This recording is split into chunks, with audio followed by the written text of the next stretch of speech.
ہمیں لیلۃ القدر میں کرنا کیا ہے. اس میں کچھ بدعتیں بھی پھیلی ہوئی ہیں, جتھے بنا کے مسجدوں میں جانا اور اجتماعی عبادتیں کرنا, یہ تمام چیزیں اسلاف سے ثابت نہیں ہیں, اور ان کو دین سمجھ کے کریں گے یہ بدعت ہو جائیں گی, سنت سے دور ہیں یہ سب چیزیں. انفرادی عبادت ہونی چاہیے, نماز کا کوئی الگ سے مخصوص طریقہ ثابت نہیں ہے لیلۃ القدر کی رات میں. جو طریقے سے عام آپ نمازیں پڑھ رہے ہیں وہی اسی طریقے سے, یہ نہیں کہ پہلی رکعت میں یہ صورت دوسری میں یہ صورت, یہ تمام چیزیں لوگوں میں پھیلی ہوئی ہیں, یہ بدعت ہے, ان کا حقیقت سے سنت سے کوئی تعلق نہیں ہے.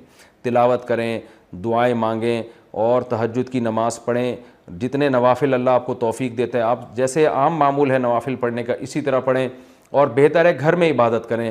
گھر میں اگر مشکل ہو رہی ہے تو مسجد میں بھی جا سکتے ہیں, لیکن نوافل گھر میں پڑھنا یہ مسجد میں پڑھنے سے زیادہ افضل ہے. مسجد میں شور شرابہ کرنا, لیلۃ القدر کے نام پہ جتھے بنا کے بیٹھنا, پھر لیلۃ القدر کی رات پہ پوری رات پروگرام چلنا مسجدوں میں, یہ سب چیزیں لوگوں کو عبادت سے غافل کرنے والی ہیں.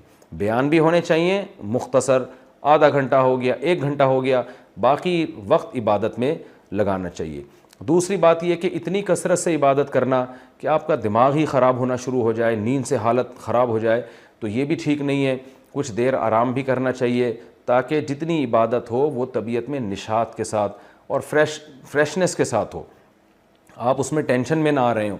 اور ایک اہم بات یہ بھی ہے کہ اصل عبادت گناہ چھوڑنا ہے. آپ صلی اللہ علیہ وسلم نے لیلۃ القدر میں ہمیں جو دعا سکھائی ہے اس دعا کا مفہوم بھی یہی ہے. صحیح حدیث میں دعا آتی ہے کہ لیلۃ القدر میں یہ دعا مانگو, اللہم انک عفو تحب العفو فاعف عنا, اے اللہ تو سراپا معافی ہے, معافی کو پسند کرتا ہے, ہمارے گناہوں کو معاف کر دے. تو اس سے پتہ چلتا ہے کہ لیلۃ القدر میں نبی ہمیں یہ سکھا رہے ہیں, یہ سمجھا رہے ہیں کہ گناہوں سے توبہ کرنی ہے, معافی مانگنی ہے. ظاہر ہے جس جرم سے معافی مانگی جاتی ہے تو اسی بیس پہ مانگی جاتی ہے نا کہ آئندہ آپ چھوڑنے کا عہد کر رہے ہو. آپ نے کسی کا دل دکھایا, کسی کو ٹینشن دی, اب آپ اس سے سوری کر رہے ہیں, وہ کہتا ہے ٹھیک ہے آئندہ ٹینشن نہیں دینا. آپ کہتے ہیں دوں گا تو میں آئندہ بھی تمہیں ٹینشن, تو وہ کہے گا پھر یہ تو معافی نہیں, یہ تو معافی کے نام پہ مذاق ہو گیا بھائی. تو نبی جو ہمیں دعا سکھا رہے ہیں اس میں اصل بتا رہے ہیں کہ لیلۃ القدر کی رات میں اللہ سے دعائیں مانگ کر توبہ کرنی ہے. تو اس رات میں آپ عبادت کریں, اللہ سے دعا مانگیں, اور دعا کیا مانگیں کہ اللہ جو گناہ ہماری زندگی میں ہیں ان سے ہم توبہ کرتے ہیں اور آئندہ ہمیں ان سے بچنے کی توفیق عطا فرما. گناہ کیا ہے؟ نمازوں کا قضا کرنا, داڑھی کاٹنا, خواتین کا بے پردگی کرنا, اور سود لینا, بہنوں کی وراثت نہ دینا, اور جاندار کی جو تصویریں آج کل لوگوں نے گھروں میں ڈیکوریشن کے طور پر تصویریں لگائی ہوئی ہوتی ہیں, یہ سب ناجائز ہیں. آپ صلی اللہ علیہ وسلم نے فرمایا ان من اشد الناس عذابا یوم القیامۃ المصورون, کہ سب سے سخت ترین عذاب قیامت کے دن تصویر بنانے والے کو ہوگا.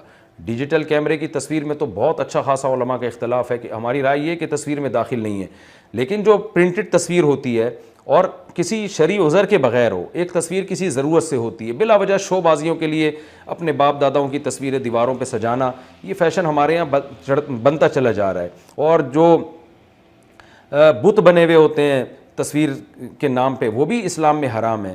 تو ان سب چیزوں سے ہمیں لیلۃ القدر میں توبہ کرنی ہے, شراب سے, زنا سے, بد نظری سے, والدین کی نافرمانی سے, رشتہ داری توڑنے سے. آپ صلی اللہ علیہ وسلم نے فرمایا جو خونی رشتوں کو توڑتا ہے وہ جنت میں داخل نہیں ہوگا. لیلۃ القدر کی رات میں آپ اپنے خونی رشتوں کو منا لیں. اس رات میں آپ اگر رشتے کو جوڑیں گے اس کا ثواب کئی گنا زیادہ ملے گا, اس کی برکتیں بہت زیادہ ہوں گی. تو اس رات میں صدقہ خیرات بھی کرنا چاہیے.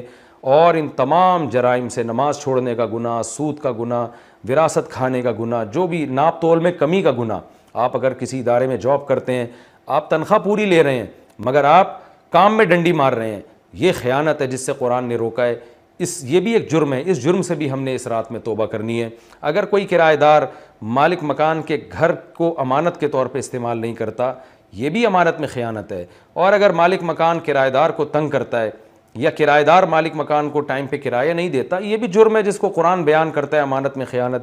تو جہاں بھی 2 آدمیوں کا معاملہ ہو رہا ہے اور اس میں آپ ڈنڈی مار رہے ہیں, یہ بہت بڑا جرم ہے. قرآن میں اہل جنت کی یہ صفات بیان نہیں کی گئی ہیں.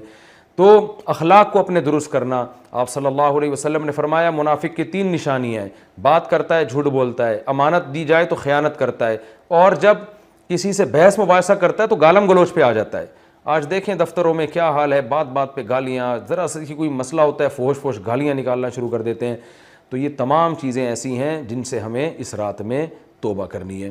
اللہ تعالیٰ سے دعا ہے کہ لیلۃ القدر کی رات اللہ ہم سب کے لیے خیر اور برکت والی بنائے، اور اس رات میں ہمیں عبادت کی توفیق عطا فرمائے، اور اس رات میں ہمیں گناہوں سے سچی توبہ کی توفیق عطا فرمائے۔ وما علینا الا البلاغ۔